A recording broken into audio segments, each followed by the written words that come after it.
রাধে রাধে। নমস্কার বন্ধুরা, আবারও একটি নতুন ব্লগে আপনাদের সকলকে স্বাগত জানাই। কেমন আছেন সবাই? আশা করি সবাই ভালো আছেন, সুস্থ আছেন, আর রাধারানীর কৃপায় আমরাও ভালো আছি। তো এখন বাজে বিকেল 5:10, আমি এখন থেকে ব্লগটা শুরু করছি। তো বন্ধুরা, আজ আমরা যাব একটু দর্শন করতে। তো এই জন্যই আমি রেডি হয়ে গেছি, আমার ছেলেকেও রেডি করে নিয়েছি। আমি, আমার ছেলে আর আমার বর, আমরা তিনজনে দর্শনে যাচ্ছি। তো দেখো, আমরা বেরিয়ে পড়লাম। তো আমরা কোথায় দর্শন করতে যাচ্ছি সবটাই তোমাদের সাথে শেয়ার করব। তো পুরো ভিডিওটা তোমরা দেখতে থাকো, আশা করি তোমাদেরও অনেক ভালো লাগবে। তো আমরা এখন বেরিয়ে পড়ব। তো দেখো বন্ধুরা, আমার ছেলেকেও নিয়ে যাচ্ছি সাথে করে। আমি একা কোথাও ওকে রেখে যাই না, আমি যেখানেই যাই আমার ছেলেকে সাথে করে নিয়ে যাই। তো আমরা এখন রাস্তায় আছি। তো বন্ধুরা, তোমরা তো জানো যে বৃন্দাবন ধামটা হচ্ছে লীলাস্থলী। ওই বৃন্দাবন ধামের কোনায় কোনায় এই লীলা, রাধা গোবিন্দের লীলা হয়েছে। তো তেমনি আমাদের রাধাকুণ্ডটাও একটি লীলাস্থলী। আর আমাদের রাধাকুণ্ডের পাশের গ্রামই হচ্ছে মুখরাই গ্রাম। আমরা এখন যাচ্ছি মুখরাই গ্রামে। আমাদের পাশেই, মানে আমাদের গ্রাম, তার মাঝখান দিয়ে পাকা রাস্তা, তারপরেই মুখরাই গ্রাম। দেখো, এই হচ্ছে মুখরাইয়ে প্রবেশ করার দোয়ার। উপরে লেখা আছে মুখরাই দোয়ার রাধারানী কি ননিহাল, মানে মুখরাই দোয়ার রাধারানীর দিদার বাড়ি, মানে রাধারানীর নানির বাড়ি এই মুখরাই গ্রাম। তো আমাদের বাড়ি হচ্ছে রাধাকুণ্ডে, আর রাধাকুণ্ড থেকে মুখরাই গ্রামের দূরত্ব হচ্ছে 1 কিলোমিটার। তো এই 1 কিলোমিটার দূরত্বেই হচ্ছে মুখরাই গ্রাম। রাধাকুণ্ডটা পুরোটাও লীলাস্থলী, আর মুখরাই গ্রামও সেটাও লীলাস্থলী। আমাদের এই বৃন্দাবন ধামের 84 ক্রোশের মধ্যে বিভিন্ন রকম লীলাস্থলী রয়েছে। তোমরা সবাই জানো শ্রীকৃষ্ণ রাধারানীর জন্ম এই বৃন্দাবন ধামে হয়েছে। তো এই কারণেই এখানে বিভিন্ন জায়গায় রাধারানী শ্রীকৃষ্ণ লীলা করেছেন। তো এই জন্য বৃন্দাবনের পুরো 84 ক্রোশই লীলাস্থলী। বিভিন্ন দেশ থেকে অনেক হাজার হাজার ভক্তবৃন্দরা এখানে দর্শন করতে আসেন। বিভিন্ন রকম লোকজন আসেন এখানে দর্শন করতে। তো আপনারা যদি কোনোদিন বৃন্দাবন ধামে আসেন তো এই গ্রামে অবশ্যই আসবেন। খুব সুন্দর একটি গ্রাম। তো এই গ্রামে হচ্ছে রাধারানীর দিদার বাড়ি, মানে রাধারানীর নানির বাড়ি। তো সেই নানির বাড়ি আজ আমরা দর্শন করতে যাচ্ছি। দেখুন, আমরা গ্রামে পৌঁছে গেছি, মন্দিরের কাছেও চলে এসেছি। এখন আমরা মন্দিরে যাব। তো এই সেই প্রাচীন রাধারানীর নানির বাড়ি, এই সেই গ্রাম মুখরাই গ্রাম। মুখরাই গ্রাম কেন নাম হয়েছিল সেটাও তোমাদেরকে জানাবো। তো এই দেখো, এখানে বোর্ডে লেখা আছে প্রাচীন তীর্থ রাধারানী কি ননিহাল। প্রাচীন তীর্থ মানে আজ থেকে প্রায় দাপর যুগে 5000 বছর আগে যখন রাধারানী শ্রীকৃষ্ণ এখানে লীলা করতেন, তো তখনকার সময়ের এই জায়গাটা, এখানে রাধারানীর নানির বাড়ি। মানে রাধারানীর মায়ের নাম হচ্ছে কীর্তিদা দেবী, আর কীর্তিদা দেবীর মা হচ্ছেন মুখরা। তো এই মুখরা নাম অনুসারে এই পুরো গ্রামের নাম হয়ে গেছে মুখরাই গ্রাম। এই সেই গ্রাম, খুব সুন্দর একটি গ্রাম। মানে এই গ্রামের যে দৃশ্য, যে সিনারি দেখলে মন জুড়িয়ে যাবে। এই সেই গ্রামে এসে পৌঁছালাম। তো আমাদের বাড়ি থেকে বেশি দূরে না, আমরা মাঝে মাঝে দর্শন করতে আসি এখানে। এই সেই বাঁকে বিহারী মন্দির। দেখো, এবার বাঁকে বিহারীকে দর্শন করাবো তোমাদের। মুখরাই গ্রামের বাঁকে বিহারী মন্দির। তো এই মুখরাই গ্রামে কি কি হয়েছিলেন, কি কি লীলা হয়েছিল রাধারানী, সবটাই তোমাদেরকে শোনাবে। এই মন্দিরের যে পূজারী বাবা আছেন, সেই পূজারী বাবা তোমাদেরকে সব বলবেন যে এই গ্রামে রাধারানী কি লীলা হয়েছিল, রাধারানী কি করে এলো, সবটাই তোমাদেরকে বলবে। তোমরা শুনতে থাকো এই মহারাজজি কি কি বলছেন। आप जो मेरी वीडियो देख रहे हो, यहाँ आकर के एक बार दर्शन करके अपने जीवन को धन्य बनाए। बरसवान राजा का बहुत बड़ा राज्य था। बरसवान राजा अपने राज्य में वास करते थे। बरसवान राजा ब्रह्म मुहूर्त में रावल ग्राम में कमल कुंड पर स्नान करने के लिए जाते। एक दिन देखा बरसवान राजा ने कमल के पुष्प में एक लाली खेल रही है, और राजाओं ने कहा राजा ने इस लाली को ले चलो। तो बरसवान राजा उस लाली को गोद में लेके बरसाने पहुंचे। बरसाने जब पहुंचे, लाली ने कही पिताजी हमारी नानी को घर कहाँ? तो कही मुखराई। किशोरी जी घूमते घूमते इधर में आई। इधर डोंगर के वृक्ष बहुत थे, छोटे छोटे लाल लाल पेड़ों पर खा करके राधा रानी आनंदित होती। मुखरा नानी को कही हम यहाँ वास करना चाहें। तो कही करो लाली, तेरी नानी को घर, नानी के घर तो खूब लाड़ चाप प्रेम प्राप्त हुए। बहुत समय तक किशोरी जी ने यहाँ वास किया। ब्रह्म मुहूर्त में राधा रानी गोपीगण को संग लेकर के घूमते घूमते जाती थी कुसुम सरोवर। कुसुम सरोवर पर एक कुसुमा नाम की सखी रहती। उनसे मिलन करके किशोरी जी आगे बढ़ी। मालरी कुंड पर बैठ करके माला को गुंथन किया। माला लेकर के आगे बढ़ी, कुंजेरा गांव पहुंची। कुंज माने हाथी, कुंज माने कुंज। ये भगवान श्याम सुंदर की प्राचीन कुंज रही। यहाँ भगवान श्याम सुंदर अपने ग्वाल बालन को संग लेकर के अवसार खेलने के लिए आते थे। इसी गांव में गोपियों ने गोपियों का एक हाथी बना करके लीला की थी, इसीलिए इसको शास्त्रों में कुंज अर्पण कहते। राधा रानी ने आगे प्रवेश किया सूर्य कुंड में। सूर्य नारायण हमारे बुद्धि के प्रदाता श्री सूर्य में जल चढ़ाए, चंदन लगाए, पुष्पन की माला पहनाई। आरती उतार करके मध्याह्न में आ रही किशोरी जी, उनका हाथ का कंगन वहाँ गिर गया। उस कंगन को लेकर के कन्हैया चले गए। राधा रानी इधर आई तो नानी ने फटकार सुनाई, बिटिया कंगन कहाँ गिर के आई। किशोरी जी बेरह में रोते रोते गई, कंगन कहीं नहीं मिले। खूब बेरह में रो में श्री ठाकुर जी उस कंगन को लेकर के आए। राधे प्राण दो दई श्यामा सत्य सने, तुम इतनी बेरह में क्यों रोती हो, तुम्हारे आंखों में इतने अश्रु क्यों हैं, तुम्हारा कंगन मेरे हाथ में। निज हाथ में ठाकुर जी ने राधा रानी को कंगन समर्पित किया। उस कंगन को लेकर राधा रानी ने मुखरा नानी को दर्शन कराया।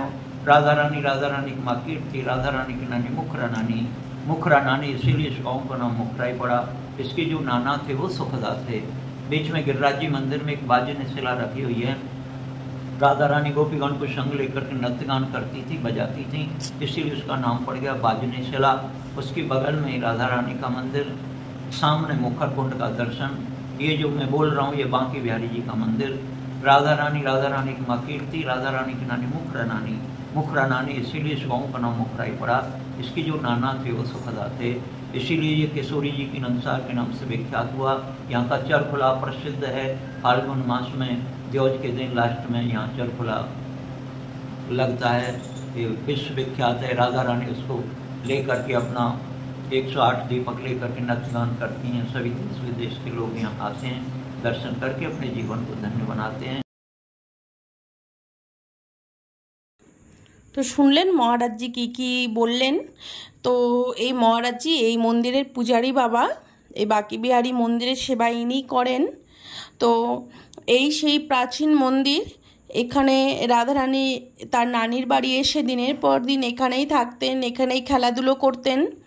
আপনারা তো জানেনই দিদার বাড়ি এলে কেউ যেতে চায় না সহজে, কারণ রাধারানীর নানি রাধারানীকে ভীষণ ভালোবাসতেন। তো এই জন্যই রাধারানী যখন এখানে আসতেন আর বাড়ি যেতে চাইতেন না, এখানেই থাকতেন তার দিদার কাছে। তো এই সেই মুখরাই গ্রাম। তো এই কুণ্ডটা হচ্ছে মুখরাই কুণ্ড, মানে রাধারানীর দিদার নাম হচ্ছে মুখরা, আর মুখরার নাম অনুসারে গ্রামেরও নাম হয়েছে মুখরাই গ্রাম, আর এই কুণ্ডের নাম হয়েছে মুখরাই কুণ্ড। মুখরা দেবী এই কুণ্ডেই স্নান করতেন, আর রাধারানী যখনই তার দিদার বাড়িতে আসতেন এই কুণ্ডেই স্নান করতেন।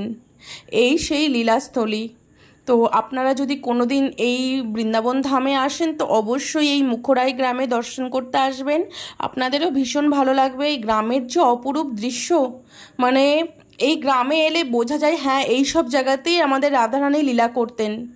তো আজ থেকে 5000 বছর আগে রাধারানী এই নানির বাড়ি এসে থাকতেন। তো এই সেই স্থান, এই সেই লীলাস্থলী। তো আমরা যখনই এই লীলাস্থলীতে আসি তখনই আমার এটা মনে হয় যে এই সেই স্থান, এই সেই লীলাস্থলী যেখানে রাধারানী এসে দিনের পর দিন তার দিদার বাড়িতে থাকতেন, এখানেই খেলাধুলো করতেন, সেই স্থানেই এখন আমরা দর্শন করছি।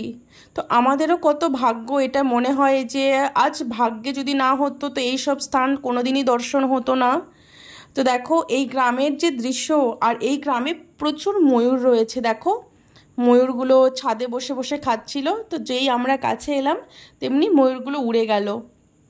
অনেক ময়ূর আছে এখানে, সবার ছাদে ছাদে গিয়ে এই ময়ূরগুলো খাওয়ার খায়, সবাই খাওয়ার দেয় খেতে, চাল দেয়, বাজরা দেয়, গম খেতে দেয়। তো এই ময়ূরগুলো এই কারণ এই যে গ্রামটা আছে পুরোটাই ফাঁকা নির্জন গ্রাম। তো ময়ূরগুলো যেখানে নির্জন স্থান হয় সেখানেই ওরা খেতে যায়, ওরা বেশি লোকজনের মধ্যে যায় না। তো এই জন্যই এই ময়ূরগুলো এখানে বেশি আসে, কারণ এখানে একটা মানুষ চোখে পড়ছে না, এত নির্জন নিস্তব্ধ গ্রাম। তো দেখো এই হচ্ছে রাধারানীর নানির বাড়ি। এই এতটা হচ্ছে পুরোটাই নানির বাড়ি, মানে এইটুক জায়গা পুরোটা এরিয়া জুড়েই রাধারানীর নানির বাড়ি। এই শুধু রাধারানীর নানির বাড়ি তো এইটুক না, অনেকটা বড় এরিয়া নিয়ে তৈরি। তো এই সেই নানির বাড়ি আপনাদেরকে দেখাবো। এখানে নানি রয়েছেন, এইখানে মন্দির আছে, মন্দিরের মধ্যে নানি আর রাধারানীর মা কীর্তিদা দেবী, মুখরা দেবী আর রাধারানী রয়েছেন। এই মন্দিরের ভিতরে আপনাদেরকে দর্শন করাবো। তো তো তিনজনের বিগ্রহ পরপর রয়েছে, তো আপনারা দর্শন করুন।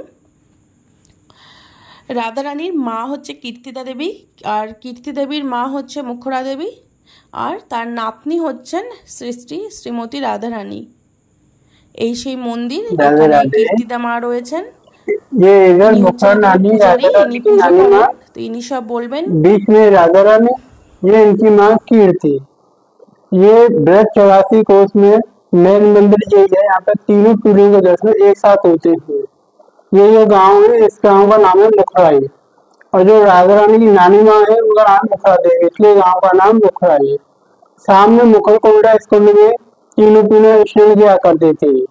जब राधा रानी हुई थी उस समय नानी ने कुर्सी से रथ के पहिए पर 108 दीपक रख के नृत्य किया था। कुर्सी से नृत्य किया था। आज यह परंपरा चाली होली की दौड़ आती है। लेडीज 108 दीपक रख के नृत्य करते थे, चौकड़ा नृत्य के नाम से जाना जाता है। बोलिए मुखरा रानी की जय, राधा रानी की जय, कीर्तिदा सुंदरी की जय, केदाई प्यारी की जय, सच्चे दरबार की जय। जय जय श्री राधे श्याम।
निकलती है, बाजिनी शिला बोलते हैं इसको।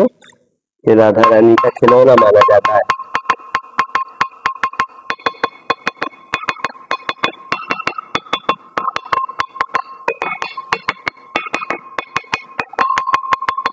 ये प्राचीन राधा रानी का दरबार, जिसे राधा रानी खेला करती थी। अभी तो राजीव गांधी प्रधानमंत्री थे, उसमें 6 महीना तो अंतर्राष्ट्रीय प्रदर्शनी में दिल्ली भी रही है। तो उन्होंने तो प्रयास किया संग्रहालय में लोगों को दिखाने लिए। हम बोले लोग दर्शन के लिए आते, ब्रज में है क्या, ठाकुर सर्वत्र एक है, जहाँ लीला करी ठाकुर जी, उसी के दर्शन के लिए लोग आते। तो उन्होंने 6 महीने बाद उनको भिजवाया, तो यहाँ विद्यमान है।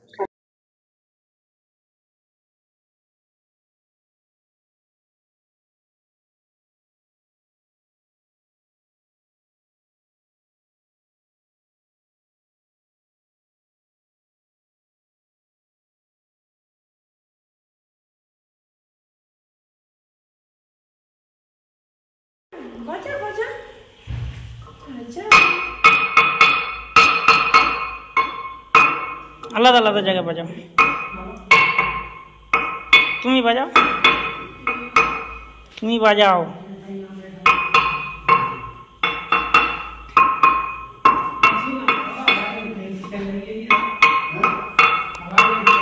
তো বন্ধুরা, এই হচ্ছে সেই বাদনশিলা, রাধারানীর খেলনা। রাধারানী যখনই তার নানির বাড়িতে আসতেন এই খেলনা দিয়েই এই খেলতেন। কখনো দেখেছেন শিলা কখনো আওয়াজ করে বাজে? কিন্তু হ্যাঁ, এই সব শিলা থেকে এই শিলা সম্পূর্ণ আলাদা। রাধারানী নিজে হাত দিয়ে এই শিলা বাজিয়ে বাজিয়ে খেলতেন। এই শিলাতে আওয়াজ হয় বলে এই শিলার নাম হচ্ছে বাদনশিলা। তো আমি শুনেছি এই শিলা যে বাজায় সে খুব ভাগ্যশালী হয়। তো যেই কারণে আমরা যখনই এই মুখরাই গ্রামে আসি তখন এই শিলা বাজিয়ে তারপরে যাই। তো তো যখনই আপনারা এই মুখরাই গ্রামে আসবেন এই শিলাটি অবশ্যই বাজিয়ে যাবেন, তো আপনিও অনেক ভাগ্যশালী হবেন। তো দেখুন আমরা যেই মুখরাই মন্দির দর্শন করে বেরোচ্ছি, আর তখনই দেখছি একটি কচ্ছপটি ডাঙায় এখানে পড়ে আছে। তো এখানে নাকি বাদরে নাকি এই কুণ্ড থেকে কচ্ছপটিকে তুলে ওপরে নিয়ে গেছে, এখানে নাকি এরকম হয়।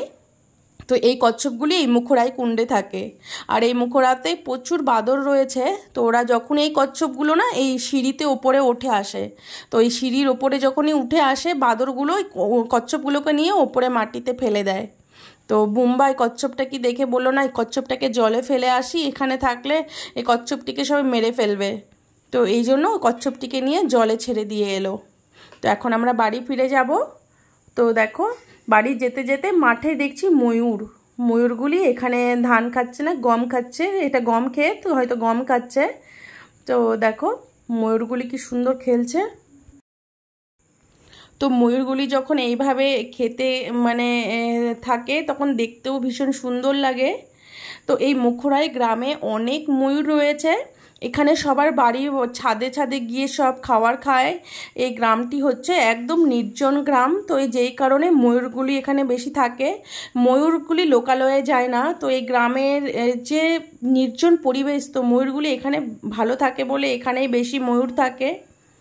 তো দেখো আমাদের সব দর্শন হয়ে গেল, এখন আমরা বাড়ি ফিরে আসব। তো রাধে রাধে বন্ধুরা, আমরা বাড়ি চলে এলাম, রাধারানী নানির বাড়ি দর্শন করে আমরা এখন বাড়ি চলে এলাম।